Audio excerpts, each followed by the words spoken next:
በድንግል ማርያም ልደት የሚከፋው ሰይጣን ብቻ ነው። በድንግል ማርያም ልደት ሁሉ ይደሰታል። እመቤታችን ልደቷ ደስታችን ነው። ከእናቷ ማህፀን ጀምሮ ጠበቃት እንጂ እርግማን ኑሮባት ከዚያ ያላቀቃት አይደለም። ምን አልተዳደፈችም። እንኳንስ በእመቤታችን በቅድስት ድንግል ማርያም ልደት በዮሐንስ ልደት እንኳን ብዙዎች ደስ ይላቸዋል ተብሎ ተጽፏል። ድንግል ማርያም ለወለደችው ለክርስቶስ መንገድ በጠረገው በዮሐንስ ልደት ደስ ካለን ንጉሱን በወለደችው በቅድስት ድንግል ማርያም ልደት ለምን አንደሰትም? ጌታችን ኢየሱስ ክርስቶስ ሊቀ ካህናት ነው። ሊቀ ካህናታችን የገባባት የመጀመሪያዊቱ መቅደስ እመቤታችን ቅድስት ድንግል ማርያም ነው። ሰው ጥሮ ግሮ በሰራው ኃጢአት የመጣው ፍዳ ያላረፈባት መርገም ያልወደቀባት መቅደስ ናት። የተቀደሰውን አዳም ርኩሰት እንዲሰለጥንበት ከረገመ እንዳትረገም ርኩሰት እንዳያድርባት መጠበቅም ለሱ ይቻላል። ለእግዚአብሔር የሚሳነው ነገር የለም።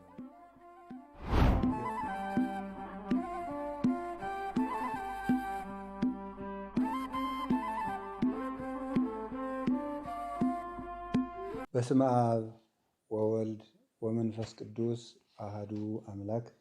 በስመ አብ ወወልድ ወመንፈስ ቅዱስ አሃዱ አምላክ።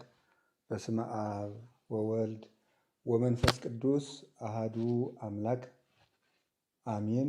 ቅድመ ዓለም በአንድነቱ በሦስትነቱ ሲሰለስ ሲቀደስ የኖረ ይህንን ዓለም ወዶ ፈቅዶ በኃያል ከሃሊነቱ የፈጠረውን ዓለም ታግሶ ትንኝንምስ እንኳ ሳይዘነጋ የሚመግብ የሚያስተዳድር ስጋችንን ተዋህዶ ነፍሳችንንም ተዋህዶ ዙሮ ዓለምን አስተምሮ ስጋውን ደሙን ቆርሶ አፍሶ ካሳ ክሶ በገዛ ደሙ የዋጀን የታረቀን መድኃኒታችን ኢየሱስ ክርስቶስ ላደረገልን በጎ ሥራ ሁሉ ከባሕሪ አባቱ ከአብ ከባሕሪ ሕይወቱ ከመንፈስ ቅዱስ ጋር አንድ ለምትሆን መንግሥቱ ዛሬም ዘወትርም ክብር ምስጋና ይግባው።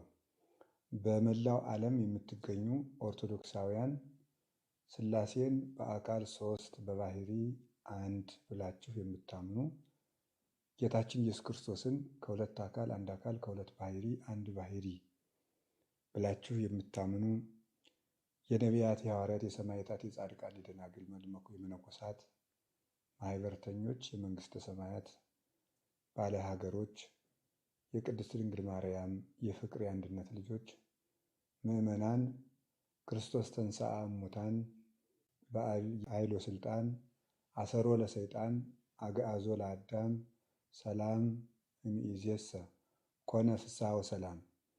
ሰላምን የሰጠን መድኃኒታችን ኢየሱስ ክርስቶስ ክብር ምስጋና ይግባው። እንኳን ለእናታችን ለእመቤታችን ለቅድስት ድንግል ማርያም የልደት በዓል ሁላችሁንም በሰላም አደረሳችሁ። እግዚአብሔር እንደወደደና እንደፈቀደ በዚህ የርዕሰ ገዳማት ወአድባራት ጣና ቅዱስ ቂርቆስ የአባቶችና የእናቶች አንድነት ገዳም የአራቱ ጉባኤያተ መጻሕፍት ምስክር ትምህርት ቤት ሚዲያ የመገናኛ መረብ ፈውስ መንፈሳዊ በተሰኘው በዚህ ክፍል ውስጥ የእመቤታችንን ልደት አስመልክቶ እግዚአብሔር የፈቀደውን ያህል ቃለ እግዚአብሔር እንነጋገራለን። ለመነጋገር የመረጥነው ርዕስም በትንቢተ ሚልክያስ ምዕራፍ 3 ከቁጥር 3 ላይ የምናገኘውን ኃይለ ቃል ነው። ወይመጽእ ግብተ ውስተ ጽርሑ እግዚአብሔር፣ እግዚአብሔር ወደ መቅደሱ ይመጣል ይላል። እግዚአብሔር ወደ መቅደሱ ይመጣል። እግዚአብሔር ወደ መቅደሱ ይመጣል። ከዚህ አስቀድሞ ቁጥር 1 ጀምሮ እንዲህ ይላል። ወናሁ እፌኑ መላኬ ዘይጸይህ ፍኖተከ ቅድመ ገጽከ፣ እነሆ መንገድህን የሚጠርግ የሚያስተካክል መልእክተኛዬን በፊትህ እሰዳለሁ። ወናሁ ይመጽእ ግብተ ውስተ ጽርሑ እግዚአብሔር፣ እግዚአብሔርም ድንገት ወደ መቅደሱ ይመጣል ይላል። ነቢዩ ሚልክያስ እስራኤልን ከባቢሎን ምርኮ በኋላ ሲያጽናና የነበረ ነቢይ ነው። ስለዚህ እግዚአብሔር እንደሚረዳቸው መቅደሱንም እንደሚሰራው በዚያም አድሮ እስራኤልን እንደሚመግባቸው አብሯቸው በረድኤት አድሮ ጸንቶ እንደሚጠብቃቸው የተናገረው ትንቢት ነው። ፍጻሜው ግን ስለ ጌታችን ስለ መድኃኒታችን ኢየሱስ ክርስቶስ ሰው መሆን የተናገረው ነው። ደረቅ ሐዲስ የሆነ ትንቢት ነው። መልአኬን መልእክተኛዬን በፊትህ እሰዳለሁ ያለው ቅዱስ ገብርኤልን ነው። ዘይጸይፍ ፍኖተከ ማለት ለልደትህ ቀዳሚ የሚሆን ብስራትህን የሚናገር ቅዱስ ገብርኤልን መልእክተኛዬን አስቀድሜ ወደዚህ ዓለም እልከዋለሁ ማለት ነው። መልእክተኛዬን አስቀድሜ በፊትህ መንገድህን የሚጠርግ እሰዳለሁ። ንጉሥ ሊመጣ ሲል የንጉሥ መልእክተኞች አስቀድመው ንጉሡ ወደሚመጣበት ግዛት እንደሚላኩ ሁሉ ንጉሥ አካላዊ ቃል ከሦስቱ አካላት አንዱ አካል ወልድ በዚህ ዓለም ጌትነቱን ገልጦ ሰውን ለማዳን በመጣ ጊዜ አስቀድሞ የንጉሡ መልእክተኛ የሚሆን ቅዱስ ገብርኤል ወደዚህ ዓለም እመቤታችን ቅድስት ድንግል ማርያምን ሊያበስር ተልኳል። ከዚያ በኋላ መልእክተኛው ከተላከ በኋላ ምን ይከሰታል የሚለውን ነቢዩ ሲናገር ወናሁ ይመጽእ ግብተ ውስተ ጽርሑ እግዚአብሔር፣ መልእክተኛው ከተላከ በኋላ እግዚአብሔር ወደ መቅደሱ ይመጣል ይላል። እግዚአብሔር ወደ መቅደሱ ይመጣል ያለው እግዚአብሔር ወልድ ነው። መቅደስ ያላት እመቤታችን ቅድስት ድንግል ማርያም ነው። እግዚአብሔር ወደ መቅደሱ ይመጣል ማለት እግዚአብሔር ወልድ በማኅፀነ ማርያም ለማደር ለመጸነስ ይመጣል ማለቱ ነው። ከዚያ በኋላ ሰው ሆኖ ዓለምን ይቀድሳል፣ ያነጻል።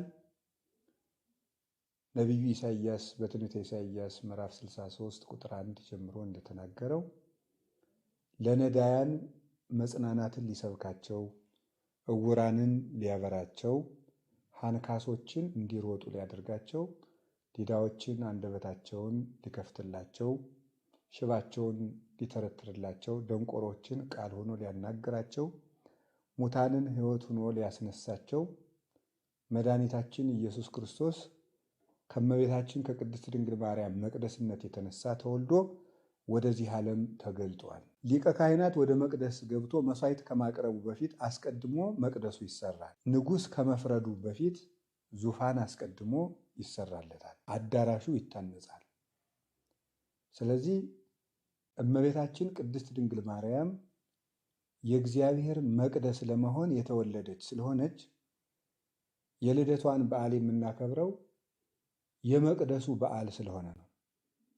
መቅደሱ ተሰርቶ ሲያልቅ በዓል ይከበራል። ሰሎሞን የብሉይ ኪዳኑን ቤተ መቅደስ ሰርቶ ሲፈጽም በዓል አክብሯል። ቤተ መንግስቱን ሰርቶ ሲፈጽምም በዓል አክብሯል። ለምን? ሊቀ ካህናቱ የሚገባበት መሥዋዕት የሚያቀርብበት እግዚአብሔርና ሰው የሚታረቅበት መቅደስ ሲጠናቀቅ በዓል ማክበር ይገባል። ዛሬ ግንቦት 1 ቀን የሊቀ ካህናታችን የኢየሱስ ክርስቶስ መቅደስ የእመቤታችን የቅድስት ድንግል ማርያም መቅደስነቷ የተገለጠበት መቅደሳችን ተሰርታ ያለቀችበት ቀን ነው። ሊቀ ካህናት ኢየሱስ ክርስቶስ ወደዚህ ዓለም መጥቶ ዓለምን ከራሱ ጋር ከአባቱና ከመንፈስ ቅዱስ ጋር አስታርቋል። ለማስታረቅ ግን መጀመሪያ የመጣው ወደ መቅደሱ ነው። ያቺ መቅደስ እመቤታችን ናት። ያለ መቅደስ እርቅ የለም። መቅደስ ማለት ማደሪያ ማለት ነው።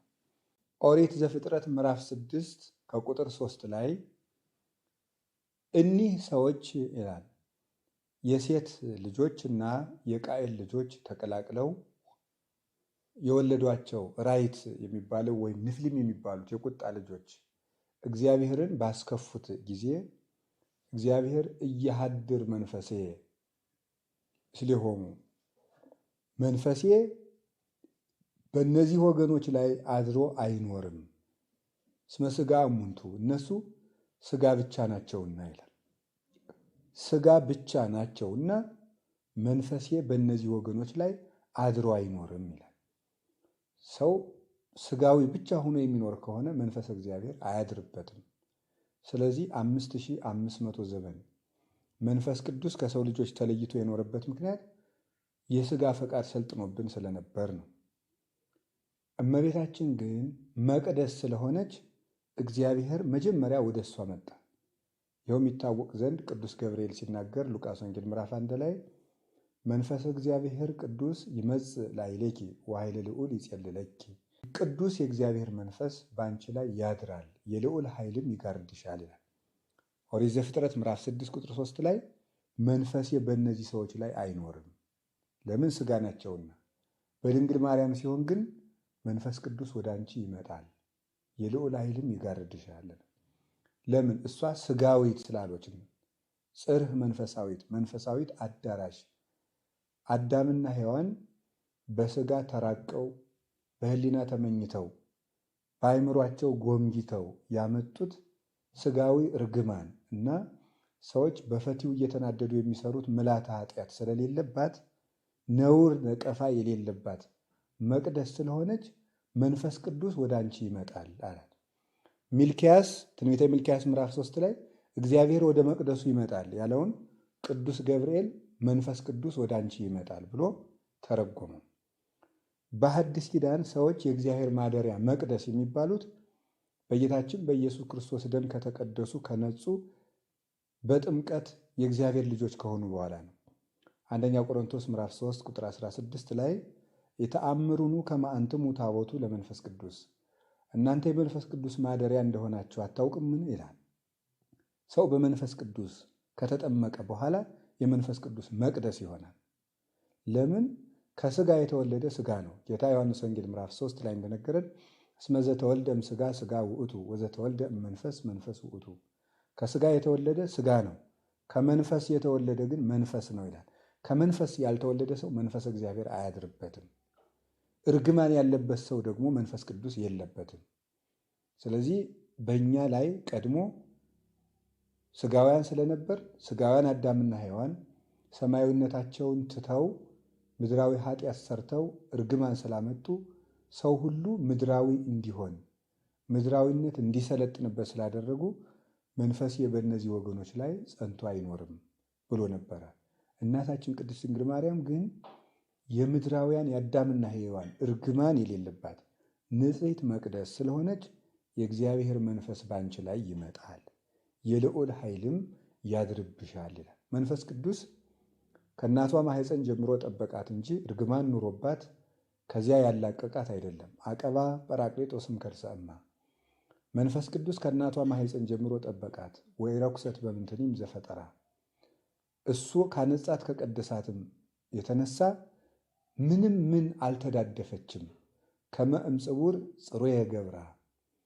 ጭቃ ከወርቅ ሲገኝ ጭቃው በወርቁ ላይ እንደማይሰለጥንበት ሁሉ ከረከሰው ዓለም ስትገኝ ርኩሰት የሌለባት እርግማን የሌለባት ንጽሕት ወርቅ ሁና ተወልዳለች እመቤታችን ቅድስት ድንግል ማርያም። ወርቁ ነጥሮ እንዲወጣ ሶምሶን ከሞተ አንበሳ የማር ወለላ አግኝቶ ተመግቧል።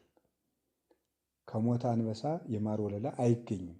እንዲያውም ጽዩ ነው የሚገኘው፣ ሽታ ክርፋት ነው የሚገኘው በሞተ በበነጋው በሁለተኛው ቀን ቢሄዱ። ሶምሶን ግን ከሞተው አንበሳ የማር ወለላ አግኝቶ ተመግቧል። አንበሳ የተባለ አዳም ነው። አንበሳ ኃያል ነው፣ አዳምም ኃያል ነበር፣ ግን ሙቷል። ሙቷል ማለት ኃያሉ አዳም በኃጢአት ደክሟል ማለት ነው። እርግማን ሰልጥኖበታል ማለት ነው። ይህይስ ከልብ ሕያው እምነ አንበሳ ምውት ይላል ሰሎሞን መጽሐፈ መክብብ ምዕራፍ 9 ቁጥር 5 ላይ ሲናገር ከሞተ አንበሳ በሕይወት ያለ ውሻ ይሻላል ይላል። ይህ ማለት ከሞተ ኃያል ሰው ያልሞተ ንስሐ የመግባት ዕድል ያለው ኮሳሳ ሰው ይሻላል ማለቱ ነው። ስለዚህ አዳም የሞተ አንበሳ ተባለ።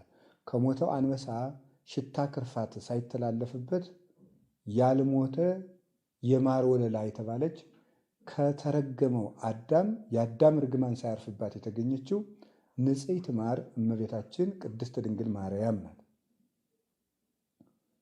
እመቤታችን ቅድስት ድንግል ማርያም ከዚህ የተገኘችበት ምስጢር ሊቃውንቱ በብዙ ተርጉመውታል። ቅዱስ ያሬድ ጽጌ ሃይማኖት ዘጸገየት በማእከለ አስዋክ በእሾህ መካከል ያበበች የሃይማኖት አበባ ናት ይላል በድጓው። ይህን ሲተረጉም በእሾህ መካከል ያበበች የሃይማኖት አበባ ጽጌረዳን ምሳሌ አድርጎ ነው። የጽጌረዳ አበባ በእሾህ የተከበበች ናት። ነገር ግን ከአበባይቱ ላይ እሾህ የለም፣ ዙሪያዋን እሾህ አለ። እሾህ የተባለው በአዳም ልጆች ላይ ያለው ርግማን ነው።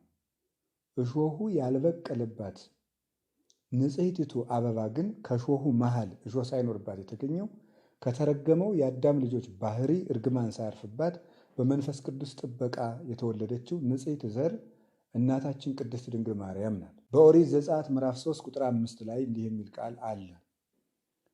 ነቢዩ ሙሴ በደብረ ኮሬብ ሐመልማል ከነበልባል ነበልባል ከሐመልማል ተዋሂዶ ሐመልማሉ ነበልባሉን ሳያጠፋው ነበልባሉ ሐመልማሉን ሳያቃጥለው ተዋሂዶ ባየ ጊዜ ወቀርበ ይጠይቆ ይህን ነገር ቀርቦ ሊያዩት አይቶ ሊረዱት ይገባል ብሎ ለመረዳት ሲቀርብ እግዚአብሔር እንዲህ አለው፣ ሙሴ ፍታህ ቶታነ አሳይኒከ እምገሪከ እስመ ዘትከይዳ ምድር ቅድስት ይእቲ። ሙሴ የቆምክባት ደብረ ሲና ቅድስት ናትና ጫማህን ከእግርህ አውልቅ አለው። አስቀድሞ በኦሪት ዘፍጥረት ምዕራፍ 4 ቁጥር 17 ላይ እንዲህ የሚል ቃል አለ። አዳም እርግምተ ትኩን ምድር በእንቲአከ፣ ምድር በአንተ ምክንያት የተረገመች ትሁን። ሶከ ወአሜከላ ለይብቁልከ፣ እሾህና ሜከላ ይብቀልብህ። ብላ በአፈ ገጽከ፣ ወጥተህ ወርደህ ጥረህ ግረህ ተራራ ወጥተህ ቁልቁለት ወርደህ እንቅፋት መጥቶህ እሾህ ወግቶህ ወዝተን ጠፍጥፎ ላብ ፈሶ ጥረህ ግረህ ተመገብ አለው ይላል። ምድር በአንተ ምክንያት የተረገመች ናት ሲል ያልተረገመ የተረፈ ምድር የለም። በዘይቤያዊ ፍቹ በሰሙ በወርቁ የሰው ሁሉ ሰውነት ነው። የተረገመ ምድር ነው ሁሉ። ከዚያስ ሙሴ የቆመባት ግን የተቀደሰች ምድር ተባለች። ስለምን?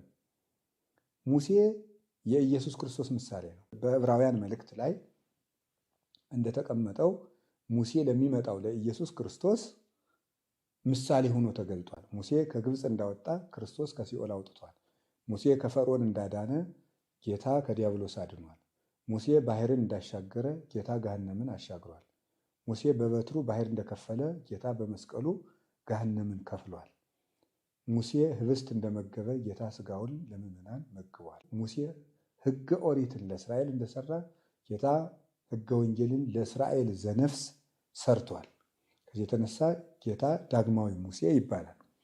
ሙሴ የቆመባት ምድር የተቀደሰች እንደተባለች ሁሉ አማናዊ ሙሴ እግዚአ ሙሴ የሙሴ ጌታ ሙሴ እንደ አገልጋይ ነው፣ ክርስቶስ ግን ባለቤት ነው ብሏል ቅዱስ ጳውሎስ። ጌታ ነው። የሙሴ ጌታ የቆመባት ማህፀን የቅድስት ድንግል ማርያም ማህፀን ቅድስት ምድር ትባላለች። እመቤታችን ናት። ሙሴ የቆመባት ምድር ማለት ጌታችን ኢየሱስ ክርስቶስ የተወለደባት ሰውነት የድንግል ማርያም ሰውነት የተቀደሰች ምድር ትባላለች። ይህንንም ሊቁ ቅዱስ ዮሐንስ አፈወርቅ ሲናገር ተፈስሒ ኦግዝቴ ቅድስት ድንግል ምድር ቅድስትን ተበጽሐኪ እግዚአብሔር እንዘ ይጽያ እንዲህ በደመና ብሩህ ወቦአ ውስቴትኪ ይላል። እግዚአብሔር በብሩህ ደመና ተጭኖ መጥቶ በማኅፀንሽ ያደረ ቅድስት ምድር እመቤታችን ደስ ይበልሽ ይላል።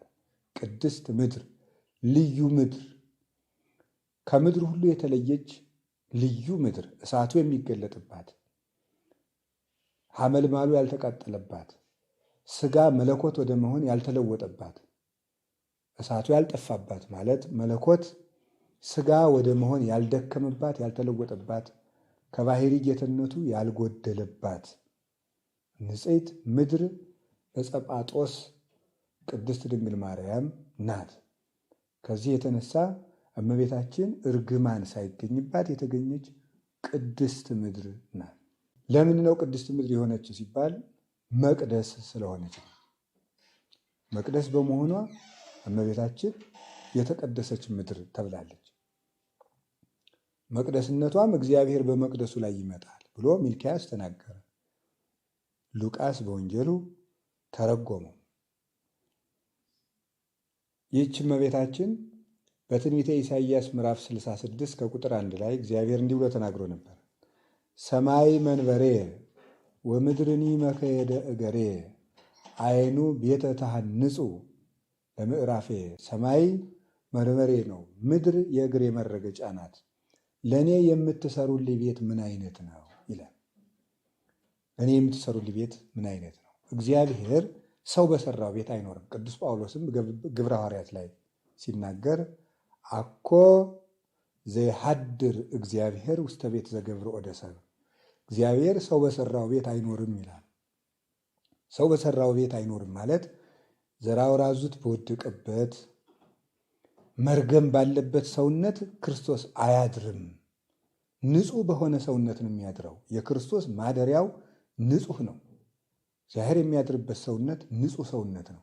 ለእኔ እናንተ የምትሰጡኝ ምን አይነት ቤት ትሰሩልኛላችሁ ማለቱ እናንተ በምታስቡት አይነት ሰውነት አልወለድም፣ እርግማን ባለበት ሰውነት አላድርም፣ በወንድ ዘር አልወለድም፣ እናንተ በለመዳችሁበት የልደት ስርዓት አልወለድም። ከቅድስት ድንግል እርግማን ከሌለባት መቅደስ፣ የሰው እጅ ካልሰራት መቅደስ ማለት ዘራውራዙት ካልወደቀባት፣ ሰዎች ጥረው ግረው ባመጡት ኃጢአት የወደቀው መርገም ያላረፈባት ቅድስት መቅደስ ከሆነች ከመቤታችን ከቅድስት ድንግል ማርያም እንደሚወለድ ሲነግረን ነው። ምርጥቃው ቅዱስ ጳውሎስ ይህንን ሲናገር ዕብራውያን ምዕራፍ 9 ከቁጥር 11 ጀምሮ ሲናገር እንዲህ ይላል። ወክርስቶስ እሰ ከወይኖ ሊቀ ካህናት ለእንተ ትመጽእ ሰናይት በውስተ ትኄይስ ወተአቢ ደብተራ እንተ ኢገብራ እደ ሰብእ አኮ በደመ ጠሊ ዘወአ አላ በደመ ዚአሁ ምዕረ ቦአ ውስተ ቅድሳት ይላል። ጌታችን መድኃኒታችን ኢየሱስ ክርስቶስ ግን ለምትበልጠውና ለምትሻለው ርስት ለመንግሥተ ሰማያት ሊቀ ካህናት ሆኖ የሰው እጅ ወዳልሰራት ከሁሉ ወደምትመልጠው መቅደስ ገባ ይላል። አዎ የሰው እጅ አልሰራ። ኢሳይያስ ከዚያ ለእኔ ምን አይነት ቤት ነው የምትሰሩልኝ ብሎ ነበረ። ሰው በሰራው ቤት አልኖርም አለ። እዚህ ቅዱስ ጳውሎስ ደግሞ እግዚአብሔር ወልድ የሰው እጅ ወዳልሰራት መቅደስ ገባ አለ። የሰው እጅ ያልሰራት መቅደስ የሚለው ሲተረጎም 3 ትርጉም ነው ያለው በቤተክርስቲያን ሊቃውንት። መጽሐፍ ቅዱስ በግል ፈቃድ በራስ ሐሳብ አይተረጎምም። በመንፈስ ቅዱስ ተቃኝቶ ግብር ገብቶ ሰውነትን ገዝቶ ሲያያዝ ከመጣው ካልተቋረጠው ከመንፈስ ቅዱስ ምንጭ ቀርቶ ጠጥቶ ተመግቦ ነው የሚተረጎመው። የቀደሙን አባቶቻችን ይህን ሲተረጉሙ የሰው እጅ ያልሰራው መቅደስ የተባለ 3 ነው። አንደኛው መስቀል ነው። የሰው እጅ ያልሰራው መቅደስ የተባለበት ምክንያት አይሁድ አይደለም የቆረጡት መስቀሉን ቢሉ መስቀሉን አይሁድ ለጥፋት ሲያዘጋጁት ጌታ ግን ለሕይወት ስላደረገው እነሱ ላላሰቡት ሐሳብ ስለዋለው ሕይወትን ስለሰጠበት የሰው እጅ ያልሰራው መቅደስ ተብሏል። ሁለተኛው የሰው እጅ ያልሰራው መቅደስ የሚባለው ደብተራ ርሱ ይባላል። ውሳጤ መንጦላይት ገብቶ ኖረ ይባላል። ደብተራ ብርሃን ትባላለች። ጌታችን ኢየሱስ ክርስቶስ በክብረ መንግሥት በጌትነት በአባቱ ቀኝ የተቀመጠባት ያቺ ደብተራ ብርሃን የብርሃን ድንኳን እሷ የሰው እጅ ያልሰራት መቅደስ ትባላለች። ሶስተኛ ወደ ዋናው ርዕሳችን ወደ ያዝነው ስንመጣ በዛሬው ርዕሳችን የሰው እጅ ያልሰራት መቅደስ የተባለች እናታችን ቅድስት ድንግል ማርያም ናት። ሊቀ ካህናት ኢየሱስ ክርስቶስ የገባባት እሱ ብቻ የገባባት። በብሉይ ኪዳን ወደ ቅድስተ ቅዱሳን በዓመት አንድ ጊዜ የሚገባው ሊቀ ካህናቱ ነው። አንድ ጊዜ የሚገባው አንድ ጊዜ እሱ ብቻ የገባባት በማኅፀኗም ያደረባት የሊቀ ካህናታችን የንጉሳችን የኢየሱስ ክርስቶስ መቅደሱ ቅድስት ድንግል ማርያም ናት። የሰው እጅ ያልሰራት መቅደስ። ይህንን ሊቁ ቅዱስ ያሬድ ሲተረጉም ደብተራ ፍጽምት ዘጳውሊ ወማኅደሩ በጽድቅ ዘገብራ ካህሊ፣ ለፈጠራት ለሱ በእውነት ማደሪያ የሆነችው የጳውሎስ ፍጹም ድንኳን ማርያም ናት ብሎ ተርጉሞታል። ኤራቅሊስ የተባለ ሊቅ ወይም ጵሮቅለስ ይባላል። እሱ ደግሞ ሲተረጉም ኦ መቅደስ እንተባቲ ተክህነ እግዚአብሔር፣ እግዚአብሔር ሊቀ ካህናት ለሆነባት መቅደስ አንክሮ ይገባል ይላል። ያችን ማናት? እመቤታችን ቅድስት ድንግል ማርያም ናት። ኦ ከርስ ዘተጽፈ ቦቱ ግእዛነ ኩሉ ዓለም፣ የዓለም ሁሉ ነፃነት የሚሆን ቃል ለተቀረጸበት ማህፀን አንክሮ ይገባል ይላል። የዓለም ሁሉ ነፃነት የተባለው አካላዊ ቃል እሱ ጌታ ነው።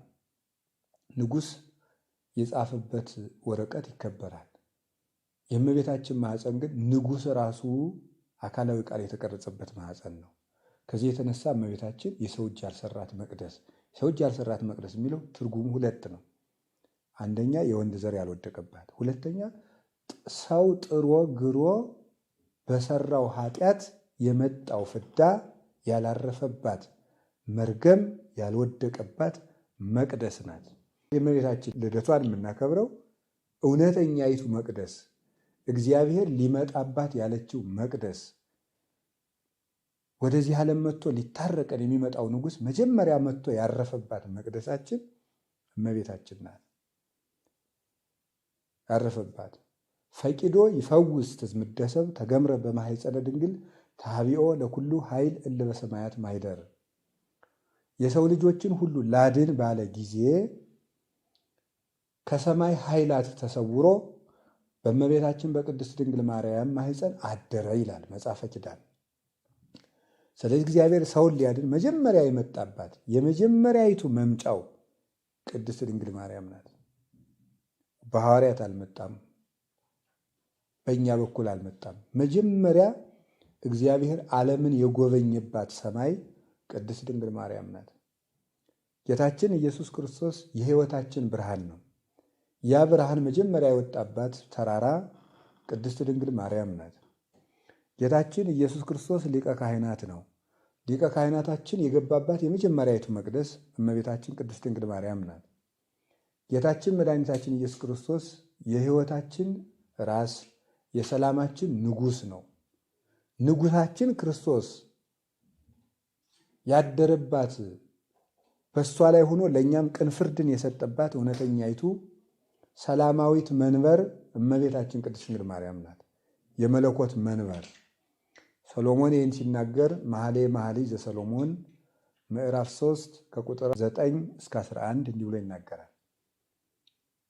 መጾረ ገብረ ለርሱ ንጉሥ ሰሎሞን፣ ንጉሥ ሰሎሞን ለራሱ መቅደሱን ሰራ። እምፀወ ሊባኖስ፣ ከሊባኖስ እንጨቶች ለራሱ መቅደስን ሰራ። አይማዲሁ ገብረ ዘብሩር፣ ምሰሶውን የብር አደረገው። ምስማኩ ዘወርቅ፣ መደገፊያውም የወርቅ ነበር። ውስጡ ንጡፍ በእብነ ሰምፔር፣ ውስጡም ሰምፔር በሚባል ዕንቁ በቆነጃጅት በኢየሩሳሌም ቆነጃጅት ፍቅር የተለበጠ ነው።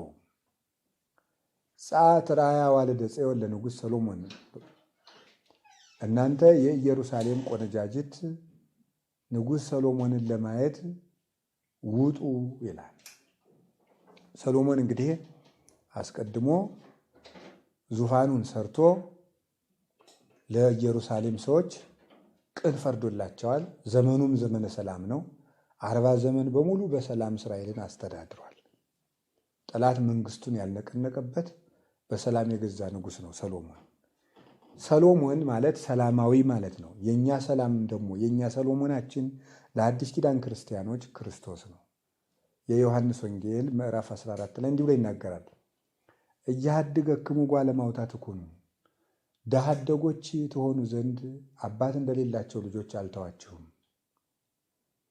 ሰላሜ አሃድግ ለክሙ፣ ሰላሜን እተውላችኋለሁ። ወሰላም አቡየ አሃድግ ለክሙ፣ የአባቴን ሰላምም እተውላችኋለሁ።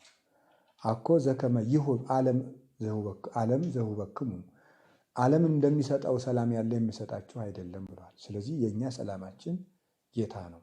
ቅዱስ ጳውሎስም በኤፌሶን መልእክቱ ውእቱ ሰላምነ፣ እሱ ሰላማችን ነውና ይላል።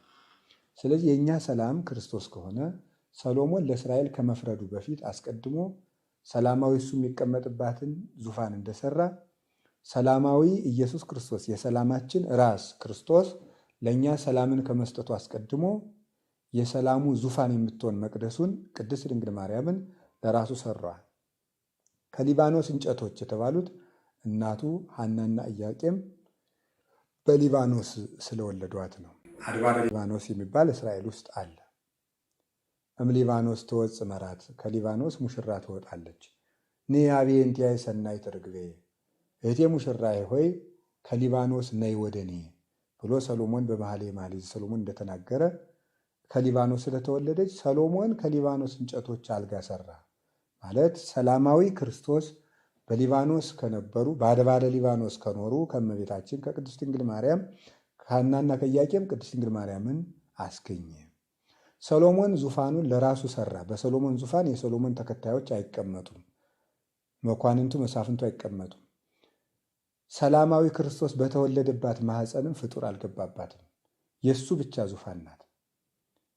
ተዘግታም ትኖራለች። እጹታ ትነብር፣ ተዘግታ ትኖራለች። የኃያላን አምላክ እግዚአብሔር ገብቶባታልና ብሎ ትንቢተ ሕዝቅኤል ምዕራፍ 44 ቁጥር 4 እንደተነገረ ይህንንም ትንቢተ ሕዝቅኤል ምዕራፍ 44 ቁጥር 4 ያለውን የሕዝቅኤል በር እመቤታችን ቅድስት ድንግል ማርያም እንደሆነች እነ ቅዱስ ጎርጎርዮስ ዘንዚናዙ ሃይማኖተ አበው ምዕራፍ 61 ላይ እነ ቅዱስ ኤፍሬም ርይኩ ኆኅተ በምስራቅ የታተመች ምስራቅን በምስራቅ በኩል ያለች አዳራሽን አየሁ ብሎ ሕዝቅኤል ተናገረ ብሎ ተርጉሟታል። ሌሎችም ሊቃውንት የሕዝቅኤል በር እመቤታችን መሆኗን እነ ቅዱስ ቄርሎስም ተርጉመዋል። ስለዚህ ያቺ ዙፋን እመቤታችን ናት። ሰሎሞን አልጋዋን የሰራት ለራሱ ነው። ጌታ እናቱ የፈጠራት ለራሱ መቅደስነት ነው። ለፍጡር አልተዳረገችም። ምሰሶው የብር ነው የተባለበት ምክንያት እናት አባቷ ዘመዶቿ በምግባር የተመሰገኑ ናቸው። ቅድመ አያቶቿ እነ አብርሃም እነ ይስሐቅ እነ ያዕቆብ እነ ዳዊት የእግዚአብሔር ወዳጆች ናቸው። ብር የጠራ እንደሆነ ሃይማኖታቸው የጠራ ልባቸው የተቀደሰ የጠራ ሰውነታቸው ያማረ በምግባር የተሸለመ ቃለ እግዚአብሔርን ያጌጠ ነው። ምስማኩ ዘወርቅ መደገፊያው የወርቅ ነው የተባለ ግን የእመቤታችን የቅድስት ድንግል ማርያም ነው ሥጋ ነው። ወርቅ ከብር እንደሚበልጠው ሁሉ የእመቤታችን የቅድስት ድንግል ማርያም ሥጋ ከነቢያት ሥጋ ይበልጣል። ንጹሕ ሥጋ ሰጥቷታል ጠብቆ። ውስጡ ንጹሕ በእብነ ሰምፔር ውስጡም ሰምፔር በሚባል ዕንቁ ያጌጠ ነው ያለው። ፍቅር ንጽሕና የማኅፀኗ ንጽሕና ነው። በኢየሩሳሌም ቆነጃጅት ፍቅር የተለበጠ ነው ይላል አማርኛው መጽሐፍ ቅዱስ። የኢየሩሳሌም ቆነጃጅት የተባሉ መጻሕፍት ናቸው። በእነሱ ፍቅር ያጌጠ የተለበጠ ነው። እንዲህ አድርጎ ሰሎሞን ጌታ ከእመቤታችን ከቅድስት ድንግል ማርያም ተወለደ። ሰሎሞን መቅደሱን ዙፋኑን ሰራና እዚያ ላይ ነገሰ። ለማን? ለእስራኤል። እስራኤል ማለት ምን ማለት ነው? የእግዚአብሔር ሕዝብ። ጌታ ደግሞ እመቤታችን በንጽሕና አዘጋጀና እንደ ወርቅ እንደ ብር ከጠራ ንጹሕ ሰውነቷን እሷን አዘጋጀና ከዚያስ ወይነግስ ለቤተ ያዕቆብ ወአልቦ ማኅለቅት ለመንግሥቱ ለያዕቆብ ወገን ለዘላለሙ ይነግሳል ለመንግሥቱም ፍጻሜ የለውም ማለት ቅዱስ ገብርኤል ሲያበስራት በአንቺ ማኅፀን ላይ ይነግሳል። ለማን? ለያዕቆብ ወገን። ሰሎሞን በማን ነገሰ? በያዕቆብ ወገን። ክርስቶስ በማን ነገሰ? በያዕቆብ ወገን። ያዕቆብ ማን ነው? እስራኤል። እስራኤል ምንድን ነው? እግዚአብሔር ሕዝብ። ሰሎሞን ለእስራኤል ዘሥጋ እንደነገሰ ጌታ ደግሞ ለእስራኤል ዘነፍስ ነግሶ ይኖራል። እርሱ ንጉሳችን ነውና።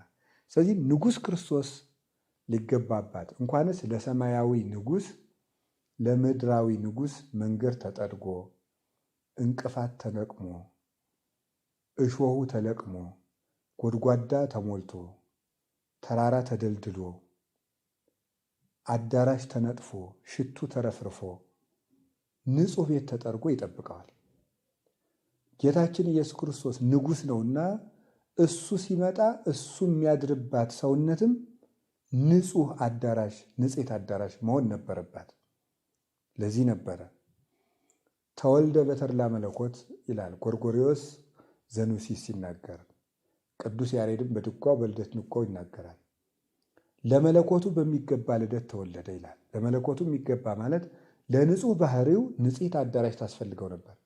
ስለዚህ ለሱ ባህሪ የሚመጥነው ንጹሕ ቤት ስለሆነ ንጽሕት አዳራሽ ሆና ተገኘችና የሚልክያስ አዳራሽ ነሽ የምንላት በአባ ሕርያቆስ ቅዳሴ ለዚህ ነው። ንጽሕት አዳራሽ ለንጉሥ ክርስቶስ የተገባሽ ንጽሕት አዳራሽ የእግዚአብሔር መቅደስ የእግዚአብሔር ዙፋን አንቺ ነሽ እንላለን። ሊቀ ካህናቱ የሚገባበት መቅደስ ንጹሕ ነው። ሊቀ ካህናት ክርስቶስ የገባባት መቅደስ ንጽሕት ነበረች። ነውር ነቀፋ የሌለባት ነበረች እመቤታችን። ስለዚህ እመቤታችን ለምንድን ነው ንጹሕ ሆና ተወለደች የምንለው? ለምን እርግማን የለባት እንላለን ሲባል የእግዚአብሔር መንበር፣ የሊቀ ካህናቱ መቅደስ፣ የመንፈስ ቅዱስ ማደሪያ ከመሆኗ የተነሳ እግዚአብሔር ለራሱ ማደሪያነት አዘጋጅቷት ነበረ። በካህሊነቱ እንድትወልደው እንዳደረጋት ሁሉ በካህሊነቱም ጠብቋታል። ለእግዚአብሔር የሚሳነው ነገር የለምና የተቀደሰውን አዳም ርኩሰት እንዲሰለጥንበት ከረገመ እንዳትረገም ርኩሰት እንዳያድርባት መጠበቅም ለሱ ይቻላል። ስለዚህ ከዚህ የተነሳ ንጹሕ አድርጎ አዘጋጅቶ ጠብቋት ዛሬ ግንቦት 1 ቀን እናታችን ቅድስት ድንግል ማርያም ተወለደችልን። ዛሬ መቅደስ ተወልዶልናል። እሷ ከተወለደች እንግዲህ ሊቀ ካህናታችን ኢየሱስ ክርስቶስ በእሷ ተወልዶ ይቀድሰናል፣ ያነጻናል፣ ለእኛ ደግሞ አንጽቶናል ብለን ንጉሳችን ክርስቶስ መንበሩን እሷን ሰርቷልና ፈርዶልናል በእሷ ተገልጦ ብለን መቅደስነቷን መንበርነቷን አይተን ልደቷን እናከብራለን። እንኳንስ በእመቤታችን በቅድስት ድንግል ማርያም ልደት በዮሐንስ ልደት እንኳን ብዙዎች ደስ ይላቸዋል ተብሎ ተጽፏል። ሉቃስ ወንጌል ምዕራፍ 1 ላይ ወብዙኃን ይትፌስሑ በልደቱ፣ ብዙዎች በልደቱ ደስ ይላቸዋል ይላል። ድንግል ማርያም ለወለደችው ለክርስቶስ መንገድ በጠረገው በዮሐንስ ልደት ደስ ካለን ንጉሱን በወለደችው በቅድስት ድንግል ማርያም ልደት ለምን አንደሰትም? በድንግል ማርያም ልደት የሚከፋው ሰይጣን ብቻ ነው። በድንግል ማርያም ልደት ሁሉ ይደሰታል። አዳም ይደሰታል፣ መድኃኒቱ ከእሷ ሊወለድለት ነውና። መላእክት ይደሰታሉ፣ ጌታን ከእሷ ተወልዶ ሊያዩት ነውና። ነቢያት ይደሰታሉ፣ ትንቢታቸው ከእሷ ማኅፀን ሊፈጸምላቸው ነውና። ሐዋርያት ይደሰታሉ፣ የስብከታቸው ሞገስ ከእሷ ተወልዶላቸዋልና። እመቤታችን ልደቷ ደስታችን ነው። በእውነቱ ፀሐይን ይዛ የመጣችው ጎህ ዛሬ ተወለደችልን። ዛሬ ግንቦት 1 ቀን ለዓለም ጎህ የቀደደበት ነው። እሷ አድጋ ደግሞ ከ15 ዓመቷ በኋላ ጎሂቱን ተከትሎ ፀሐይ ክርስቶስ ወደዚህ ዓለም ይመጣል፣ በዚህ ዓለምም ያበራል። እናም እመቤታችን ቅድስት ድንግል ማርያም በሰሎሞን ቃል አልብኪ ነውር ወኢምንትኒ በላዕሌኪ፣ እህቴ ሙሽራዬ ምንም ነውር የለበሽም፣ ኩለንታኪ ሰናይት ነይ ኀቤየ፣ ወዳጄ ሆይ ሁለንተናሽ ውብ ነው፣ ወደ እኔ ነይ ብሏልና እግዚአብሔር ድንግል ማርያምን ሰርቶ ወደ እሷ መቅደስነት መጥቷል። እግዚአብሔር ወደዚህ ዓለም እንግዳ ሆኖ ሲመጣ ቤት አልነበረምና ጌታን የተቀበልንባት ሁላችን የወከለችልን ንጽሕት አዳራሽ ዛሬ ተጠናቃ ተሰርታልን ተወልዳልናለች። እንኳን ደስ ያላችሁ። ጌታችን ኢየሱስ ክርስቶስ በእሷ አድሮ ይቀድሰን፣ ፍጻሜያችን ያሳምርልን፣ በደላችን ይቅር ይበለን። ወስብሐት ለእግዚአብሔር። ይቆየን። አሜን።